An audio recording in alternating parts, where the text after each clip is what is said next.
Assalamualaikum. Bismillah ar-Rahman ar-Rahim. Alhamdulillah. Ashhadu an la ilaha illallah wahdahu la sharika lah. Wa ashhadu anna Muhammadan abduhu wa rasuluhu amma ba'd. Brothers and sisters, the reason that I'm standing over here and not here, I am a nightmare for the camera people. They want me to stand here like this, but I don't. I move.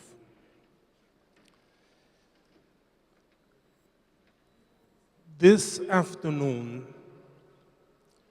I don't intend to speak to the best of you, but rather I intend to speak to all of you.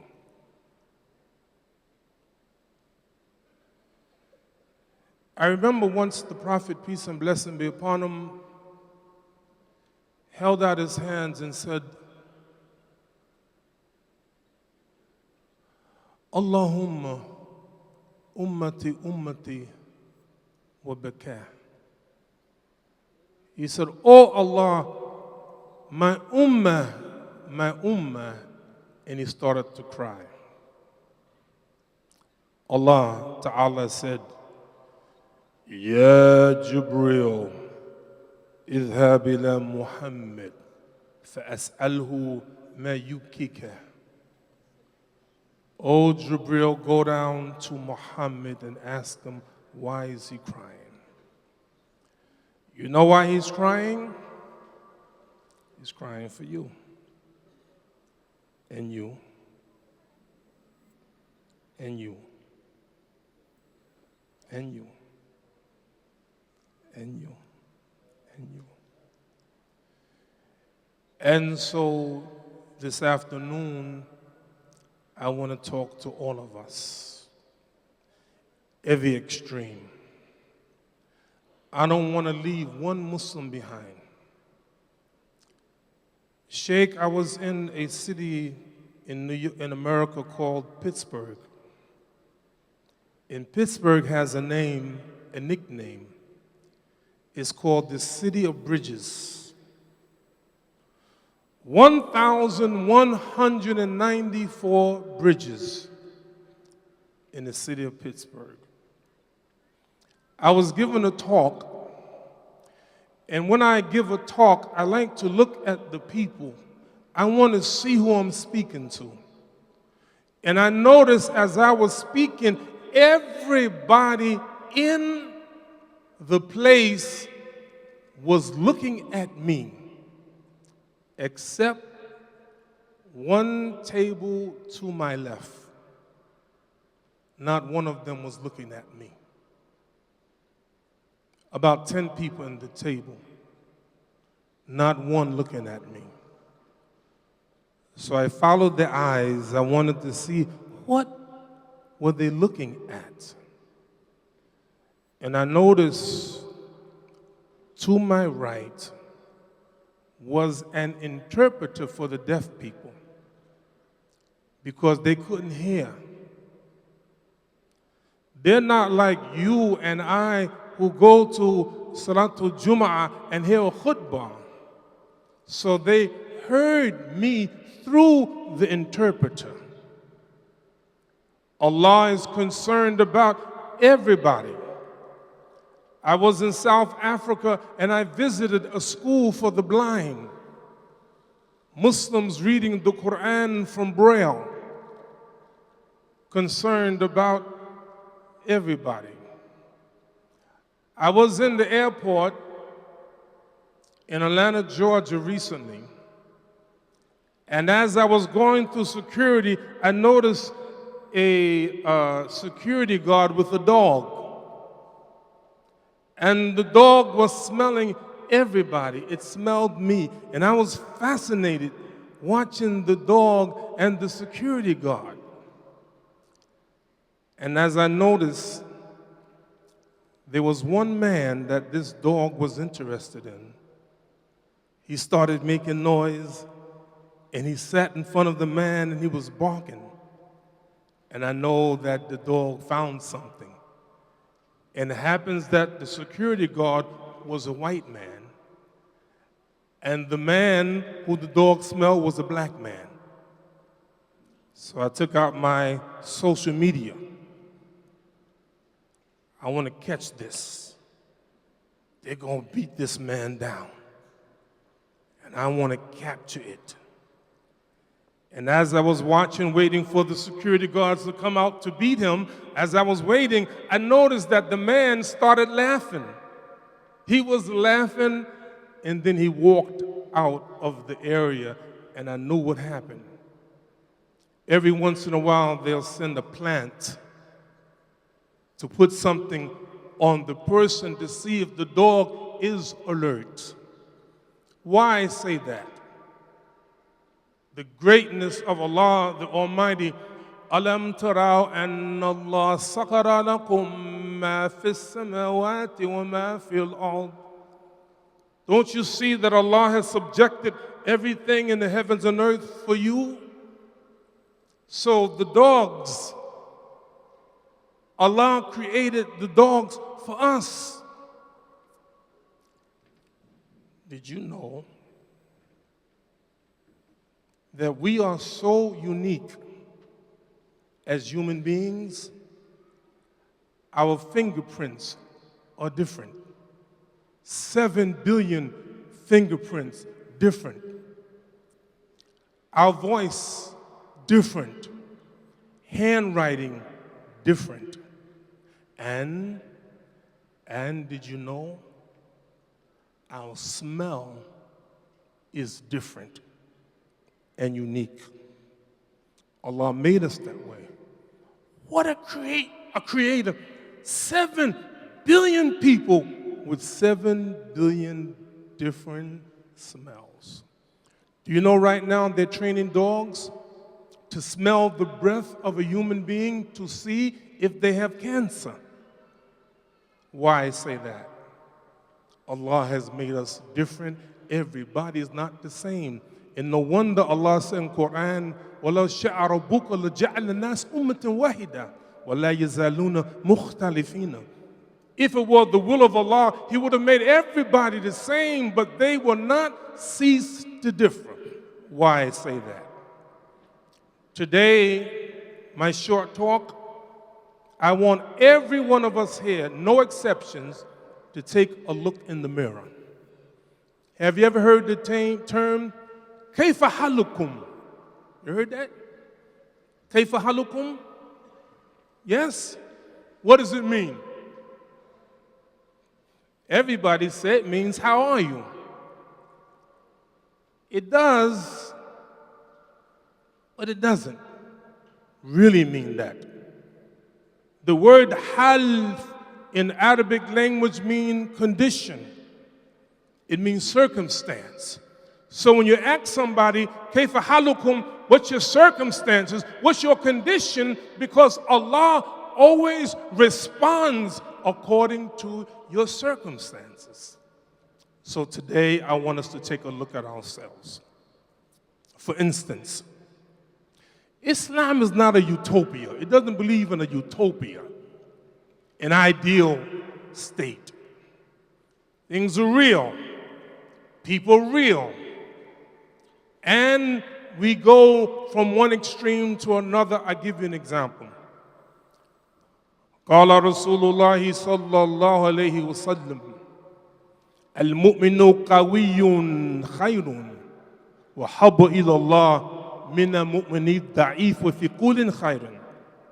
A strong believer is better and more loved by Allah than a weak believer, though there's good in all of them. I'm not here to condemn sisters who don't wear hijab. I remember a few years ago, I had given a talk in some city in the United States. And after the program, 3 young sisters, maybe high school, college, 3 of them, not wearing hijab. They say, Imam Siraj, We want you to show us in the Qur'an why a Muslim woman have to wear hijab, and we don't want no hadith. So instead of showing them ayat and Qur'an, I asked them this question. I said, sisters, do you make salat? They said, no, not really. I said, do you find in Qur'an where you should make salat? They say, yeah, many places. I said, if you find many places you should make salat and you don't make salat, what make you think if I show you one ayah from Qur'an that you should cover, then you start covering? Because believe it, brothers and sisters, their problem isn't hijab. The problem is iman. If you get the iman together, everything else would come together. So today I'm asking the question, what is the level of your iman? You, Australia, speak English. What do I speak in America? English.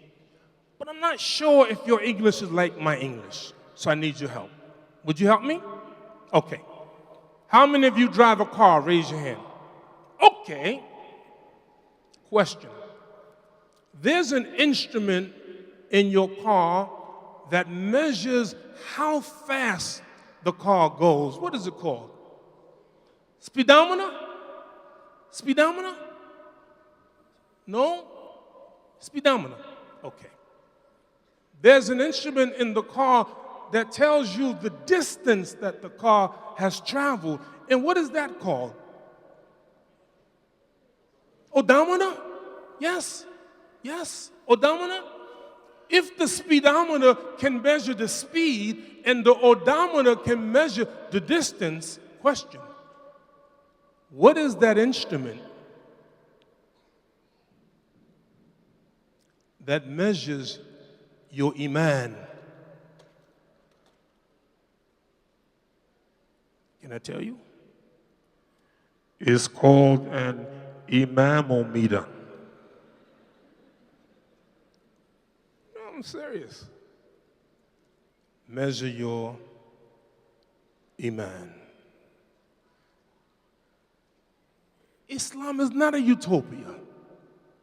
For instance, Allah always takes in consideration of everybody. Look at this scene with the Prophet, peace and blessing be upon him. A man comes to the Prophet, he wants to learn about Islam. So the Prophet said, Khamsa salawat, 5 prayers a day. Allah, he said, Hal alayya gayruhunna, is there anything more than the 5 prayers? Qala la illa an tatawwa. No, except what is extra. Do you have to make salatul tahajjud? Extra. And then the Prophet, peace and blessing be upon him, said, Siyamu shahru Ramadan.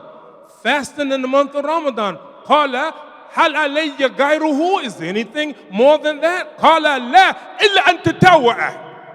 There's some of you right now, and you don't have to raise your hand, there's some of you right now who fast the fast of Dawood. You fast every other day. And the Prophet, peace and blessing be upon him, said, Habbu siyam illallah siyamu Dawood. And the best siyam for Allah, to Allah, is the fast of David. Ahabbu salat illallah salatu Dawood. The best prayer to Allah is the prayer of David. Do you have to fast every Monday and Thursday? Do you have to fast the fast of Dawood? No, most people don't. But if you do, it's good. And then the Prophet, peace and blessing be upon him, said, he said, the salat, the fast, and zakat. Qala, hal alayya gayruha? Is anything more than that? Qala la illa an tatawwa. Most of us, alhamdulillah, we pay zakat, but there's some of you who pay extra. I'm going to ask you a question, sir. Have I met you before? I don't think so. Ever been to America? Okay, good. Ever heard of Las Vegas? You did. Might you visit it one day?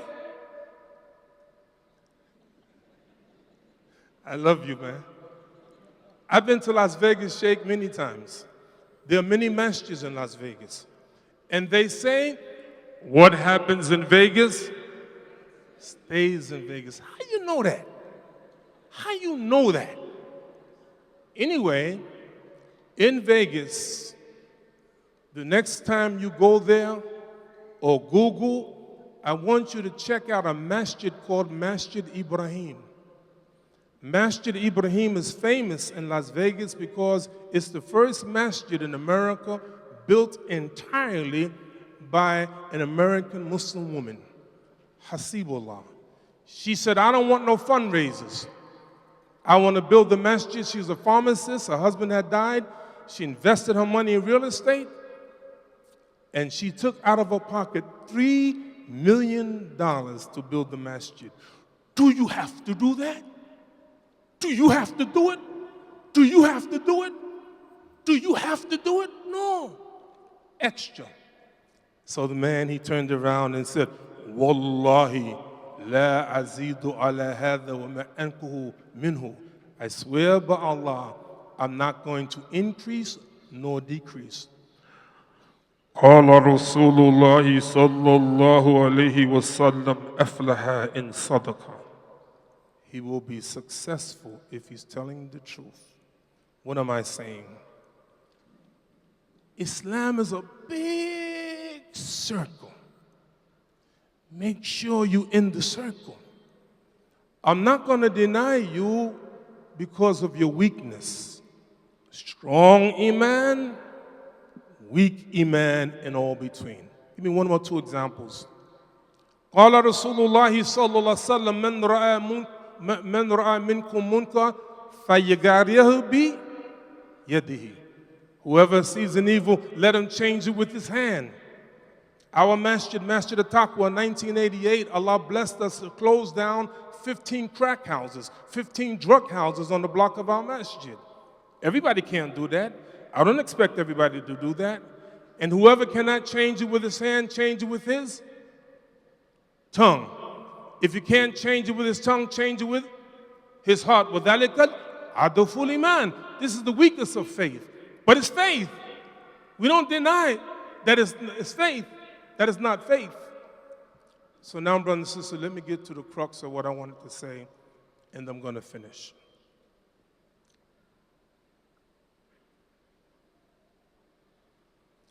Amr ibn al-As radiallahu anhu asked the Prophet, أَيُّ النَّاسِ أَحَبُّ إِلَيْكَ? Who among mankind do you love the most? Who did he say? Aisha.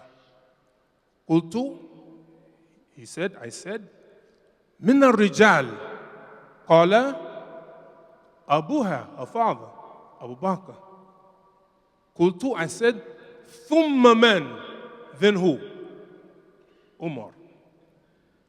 Aisha, Abu Bakr, and Umar. Let me take Umar for a moment. Great Sahaba. Did the Prophet love him? Of course. The son of Ali asked his father, who was the best person after the Prophet? He said, Abu Bakr. Then who? He said, Umar. Umar important in Islam? Have you ever studied the relationship between the Prophet and Umar? It's a magnificent study. I can give you off the top of my head 10 incidences where Umar radiallahu anh had a different opinion than the Prophet. I need a brother to come up here for a minute. Sir, you come here. You, yes, come here. Hurry up, hurry up. Okay. You okay? Yeah, I'm good. All right. Do you know martial arts? Not really, no. Oh, boy. Now, I'm not going to hurt you, right? But you good? Right? You got relatives here? You have no relatives. That's good. That's a good thing. I'm going to tell you something. I'm going to show you something, right? Everything is going to be good. Let me see if you have enough room. What's the matter? I just want to make sure you have enough room. Okay. Listen to this, man.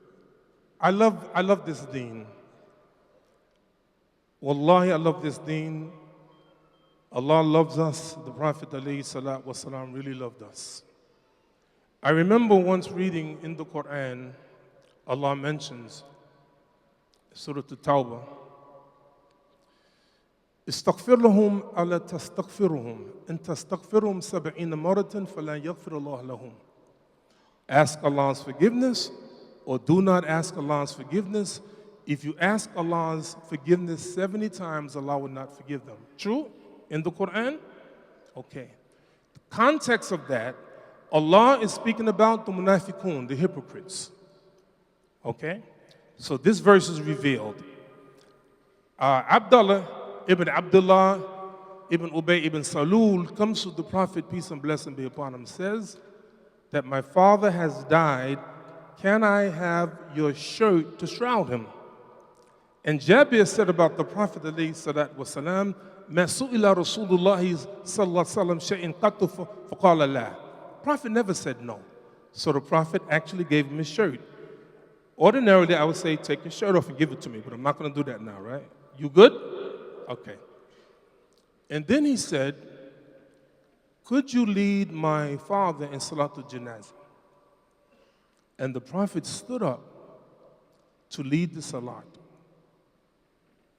فَأَخَذَ بِثَوْبِ رَسُولُ اللَّهِ صَلَّى اللَّهُ عَلَيْهِ وسلم, and Umar, he grabbed the shirt of the Prophet and said, Ya Rasulullah, tusalli alayhi wa qada nahaka rabbuka and tusalli alayhi?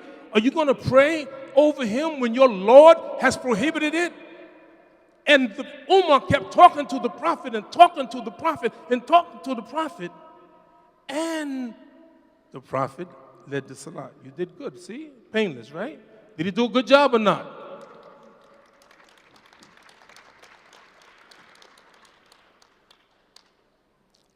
And you know what happened? The Prophet made Salatul Janazah and the rest of the Muslims over Abdullah ibn Ubay ibn Salul. For years, Sheikh, I asked myself the question, why? Why did the Prophet do it? When it appears, because he told Umar, he said, Ya Umar, Allah has given me the choice. And if I believe that I would pray, I would ask forgiveness more than 70 times that Allah would forgive him, I would do it more than 70 times. So for years, I'm baffled. Why did the Prophet do that? And soon after that, Allah revealed never to pray over them ever, nor stand at their grave. Was the Prophet wrong? No. Finally, I read a tafsir of Tabari. And the tafsir said, someone asked the Prophet, ﷺ, why did you pray for him? He said, my shirt cannot help him on Yom al-Qiyamah, nor can my prayer help him on Yom al-Qiyamah. But I hope that 1,000 of his people will become Muslim as a result of that prayer that I made, and it said that happened. The Prophet, peace and blessing be upon him, had unbelievable vision. Now, I thought about this. Does Allah know what's going to happen in the future? Didn't Allah know that the Prophet would do that? Could not Allah have stopped him if he wanted to? He didn't. Because this man, Muhammad alayhi salatu wasalam, he's concerned with everybody. He wants everybody to make it. Don't you see, brothers and sisters? Sheikh Abu Hamza was right. I'm saying the same thing he's saying. We have got to get to the people. Because you know what? Everybody not the same. All disbelievers are not the same. I think it was Umar Isa. He talked about, like everyone else talked about, I think you talked about it, about what happened at Taif. Listen to what Aisha said, radiallahu anha, and then I'm going to try to wrap it up. You got a couple more minutes? You don't mind? You're not going to throw me off the stage? You bet not. Listen to this, right? What was I saying? Yeah. Aisha radiallahu anha said, and this is her own perspective, هل أتى عليك يوم كان أشد من يوم أحد? Is there a day more difficult than Uhud? How many of you studied Uhud? Work with me. The commander of the Quraysh fighting against Muhammad, Abu Sufyan ibn Harb. True or not? Khalid ibn Walid, commander of the right flank. True or not? Ikramah ibn Abi Jahli, commander of the left flank. True or not? Amr ibn al-As, commander of the cavalry. True or not?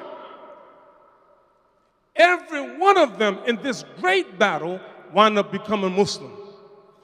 There's a companion that hardly nobody ever talks about. Few people talk about it, but yet he's there in history. His name is Wahhaj ibn Harb, Ethiopian slave. You heard about him or not?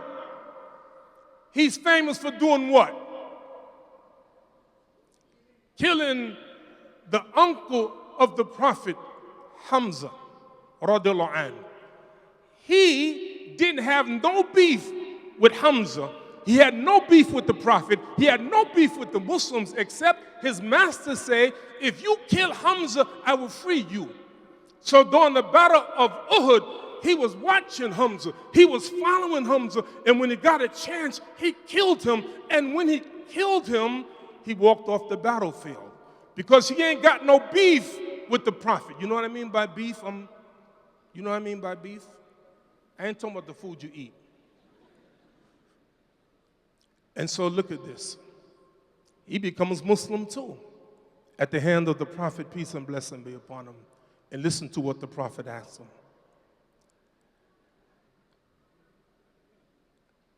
Anta Washi?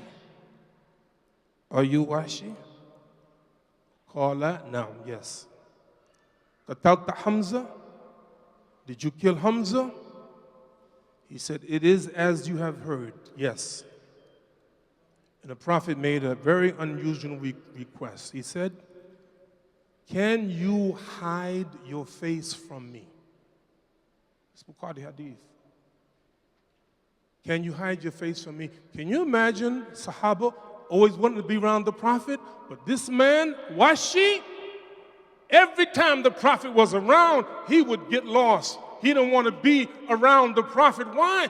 Because he knew the Prophet, the sadness that would come to him, because the Prophet asked him, how did you kill Hamza? So while the Prophet was alive, Washi, he stayed from the presence of the Prophet, peace and blessing be upon him, and he wound up killing Musamma al-Kadhab, Musalama the liar. What am I saying all this for, brothers and sisters? We're human, man. That's why Allah said, فَلَا تُزَكُّوا أَنفُسَكُمْ. Don't ascribe purity to yourselves. Man, we just servants of Allah, all of us. All of us. One degree or another. And this man, Muhammad alayhi salatu wasalam, was so wise, and I leave you with this. How many of you ever heard of Murwa ibn Mas'ud? Murwa ibn Mas'ud? Heard of him? Treaty of Hudaybiyah, a magnificent document. The first one among the Quraysh was a man named Urwa ibn Mas'ud to negotiate with Muhammad. And Sheikh, I don't know if you've studied his life. This man must have been a diplomat, because he said, I have visited Muluk, I have visited kings, I have visited the Roman Empire, the Empire of Rome, the Empire of Persia, and the Empire of Ethiopia. And he noticed something. He said, I've never seen any of the followers be treated like the followers of Muhammad treated him. Every time he ordered them to do something, they were quick to do it. And he gave this long list of things. And he went back to Quraysh and said, you should accept this. Do you know he became Muslim? Can I give you one more? Suhail ibn Amr. He's the one negotiated with the Prophet, peace and blessing be upon him. He's the one that the Prophet said, say Muhammad Rasulullah. He said, no, if we believe you the Prophet of Allah, we wouldn't have fought you. So forth and so on. He became Muslim. This treaty should be studied by the Muslims over and over again. One of the things you notice about the Treaty of Hudaybiyah, few people mention it, that this was not a backdoor negotiation. The Prophet by himself with the Quraysh. No, in front of his own followers, they saw the whole thing. The Quraysh, one by one, they're going back and forth. But the Prophet, peace and blessing be upon him, did it in front of all of his companions. I close with this. We have a lot of work to do here in Sydney and in Australia, United States, in Canada, in England, and around the world. We are the servants of Allah, and we're here to serve. We're not here to judge the people. Let Allah be the judge. And if you see all the people, even who fought against the Prophet, peace and blessing be upon him, became Muslims. We're the servants of Allah. Everybody is different. We have different levels. Those who have high iman help those who have less iman.